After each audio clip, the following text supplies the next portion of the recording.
Umaga pong muli sa inyong lahat mga ka-agri, mga kasaka. Ano po?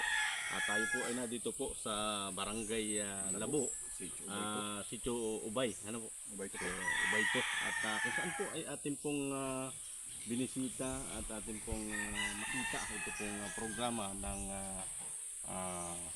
Binhi at Lawa program. Ano?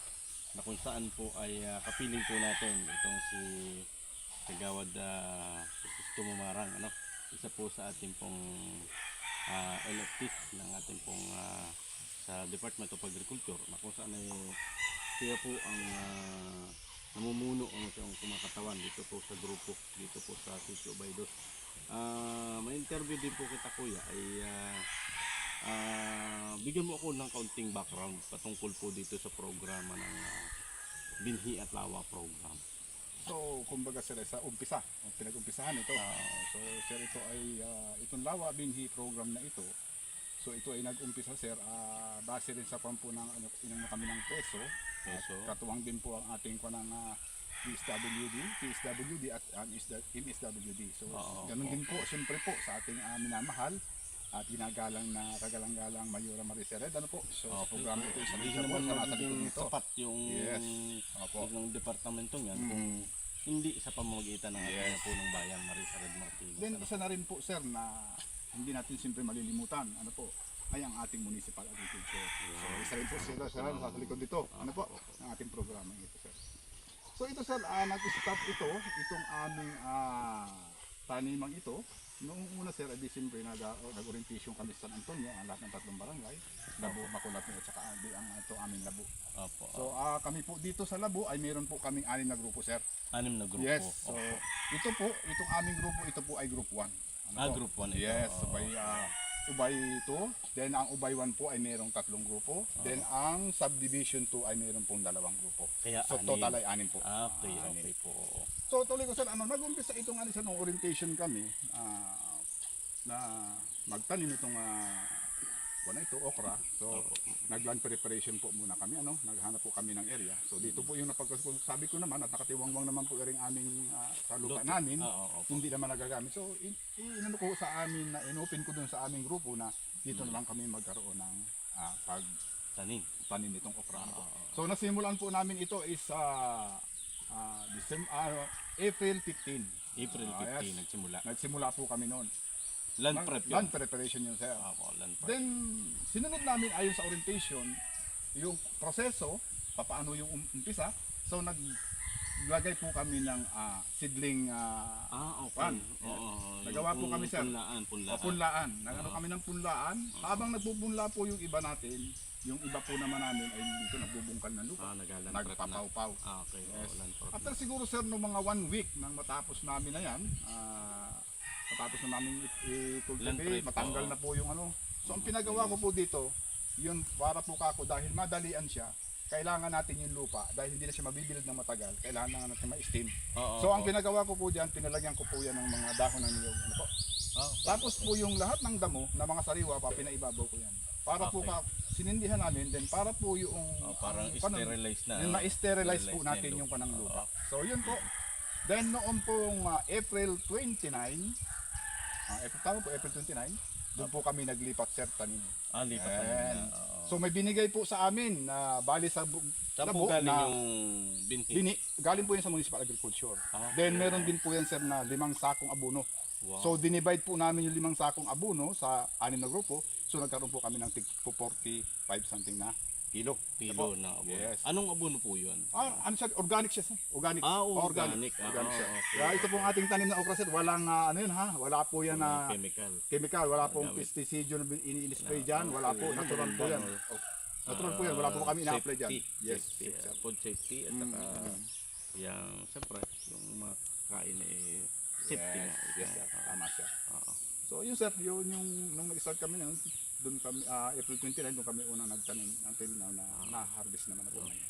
Sa ngayon sir ay nakakailang puti na kayo din Noong 19 or 18, unang puti ko sir siguro para sample lang dahil may nauna kalating kilo.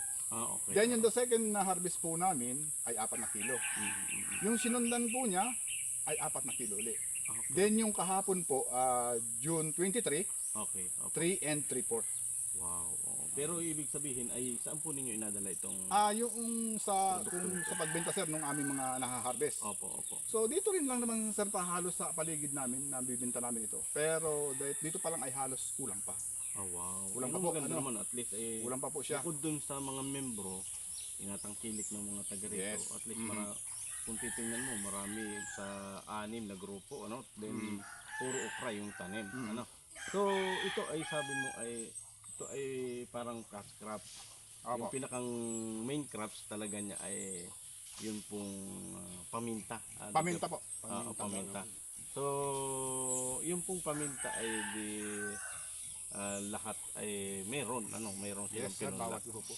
Bawat grupo. Then may isang lugar na pisan Yes, yung sir. pagtataniman. Pagtataliman niya, may area na kami. At saka isa nga ni po sa programa ng ating pong pamahalang bayan, lalo na sigit ang ating pong punong bayan, Marisa Red Martinez, na ang sabi niya po niya ay one crop, one barangay. Pero dito po ay ginawa po nating per district. District. Per district po yung ating ginawa. At yung pong sa District 6, ito nga pong paminta, saka sayote. Pero part po ng programa yung binhi at lawa. So maganda yon na meron pong binhi at lawa na at least yung iba ay nagtrabaho, nabigyan ng kaunting suporta, nabigyan ng tulong, parang livelihood na rin, ano po. Kasi ang alam natin, ang paminta talaga, ay matagal bago mapakinabangan. Kumpara dito sa okra na yan ay maalos 45 days. Pwede ka na mag-harvest dyan. At ang maganda nun, ay di yung paminta ay existing na rito sa Labo. Ano? Natatandaan ko parang yung dating kapitan dito ba yun? Si Kapitan Nestor Nestor Plana. Planas. Oo, marami yun. Nakita ko na makuha. Kaya kanina nung dumaan kami sa mga kalsada, meron na nakatanim na talaga Opo. sa mga... Kanya po yun, Oo, nakatanim na sa tabing kalsada. At ngayon ay napapakinabangan na. At ang kagandahan nun, yung mga planting materials ng paminta ay hindi na tayo mahihirapan ng pagkuha na patubuin ng mga tao dito. Ano? So, paano naman yung agreement ninyo doon sa sa pagtanim naman ng paminta doon sa So, ang inano namin sir doon, meron kaming kausap na isang tao, Oo. hindi siya kasali dito sa Lawa Binhi program na ito. Opo. Ano po. So, inusap po namin siya na kung po pwede yung kanyang area. Mhm. So, base sa ano ang agreement namin doon sa ano yun. Oo. Ang plano namin sir ay yung lahat ng mga miyembro na magbibigay ng paminta, doon namin lahat ilalagas yun. Okay. So, ibig sabihin isang area lang yung paglalagyan namin. Then, pagdating ng time na halimbawa, siya na yung nagiging sample namin. Na makita namin na gumanda na yung kanyang pamintahan sa area niya yun. Oo. So, ang ano namin sir ay sana naman kaming lahat din ng grupo na nag-counterpart na nagbigay doon ay pag humingi kami ng bini at gusto rin namin magkaroon ng area na mayroon kami sariling area ay hindi kami nagbibigay pagdadamutan ng Yun, binhi. planting materials. Yes. Oo. Yun sir yung parang example namin doon. Oo. At least, madali na yung paghanap. Bukod dun sa nahingi mo doon sa ibang tao, at yung binigyan nyo ng planting materials na tinanim doon sa area na, ay di, yun ang pwede nyong mahingi. Yes. Mapakinabangan. Sir. Siguro din ay di, siyempre, ang ano natin, lahat ay magkaroon sana yung mga taga rito sa Labo noon. Hindi lang yung grupo na sumali o nagkasali dun sa programa ng binhi lawa program na yan. So at least matuloy-tuloy mag-continue sir. yung programa. At least ito kasi pakalipas na ito. Ano naman ang target ninyo after na matapos po yung cycle nito? Ako matapos yun sir, so nag-ano ako ay sanay talong po yung aming ihalili. Ayan, talong. Pag natapos po siya. Oo. So yun, maganda naman po yung dahil ngayon yung season na pagtatanim pa. Kagandahan sir, medyo minus-minus siya sa pagdilig dahil panahon. umabagay siya dun sa pantay ng panahon natin. Okay. Ay, ang okra naman talagang tubig ang halos kailangan. Okay, opo. At nasa ilang piraso po aray? Ito sir ay nasa 400 puno. Wow. So matatagal. Estimated sir yan. Ang ganda po, malaki po yung area ninyo, 400 puno. So marami ang mapuputi ninyo dito. Kita ko naman, ito. Kita po naman ninyo. Pagkakaroon na sir. Pwede na itong i-harvest. So ang ganda rin po din dito, ay yun nga, medyo maganda po naman, napupruning ninyo, tanggalin yung dahon ng sakit. Para at least, ay di, hindi na humawa din sa iba. Ano? Mm. Saka di yun yan eh. Sabi ko nga din sa ibang nag-okra, huwag na pagulangan. Pagulangan ng okra. Ano? Ito kasi pag gumulang, Yan sabi nagsipo nga yung buhay nagintas. niya. Oo, nagintas. Naiksipo yung kanyang buhay. Yung pagtagal ng mga puno natin ay madali ang buhay.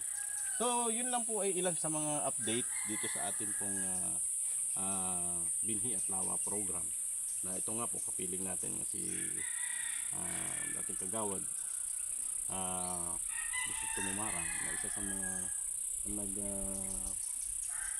patuloy nagawa po nitong grupo na ito ng binhi at lawa program na pinanumpungan nila ito yung okra. So kasama din natin siyempre si Ate Shaira na siyang siya po yung tututok na mag-monitor nitong po mga programa ito. At siguro yun lang po yung ating pong update dito po sa Barangay Labo at saka dito sa Ubay Dos po, na ito mabisita natin, mabalidate kung ano po ang kalalagayan itong programa ng balik ng binhi at lawa program. So yun lang muli po at magandang umaga po muli sa inyo lahat. Maraming po salamat.